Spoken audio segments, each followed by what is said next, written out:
рӯзи 1 март дар Москав президенти Русия Владимир Путин бо паёме ба мардуми ин кишвар муроҷиат кард. Ин 14-умин паёми солонаи президенти Русия аст, ки дар арафаи интихоботи раёсати ҷумҳурии 18 март дар ҳузури аъзои ду палатаи парламент, додгоҳи конститутсионӣ ва симоҳои шинохтаи соҳаи илму фарҳангу соҳибкорони маъруфи Русия тақдим мешавад.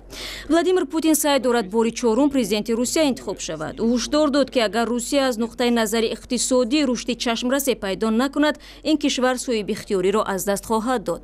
ӯ ҳамчунин эътироф кард, ки солҳои ахир шумораи мардуми камбизоат рӯ ба афзоиш ниҳодааст.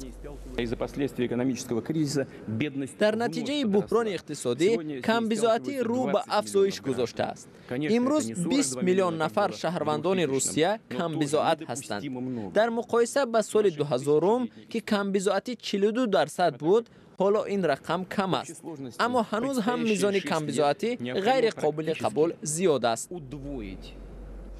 ҳамзамон Путин ба зарурати беҳбудии низоми тандурустии кишвар ва сиҳати мардум таъкид намуд. Ба гуфтаи ӯ, таҳкими нирӯҳои мусаллаҳ ва ба вижа беҳбуди инфрасохтори минтақаи Арктика аз манфиатҳои ҳаётан муҳими ин кишвар аст.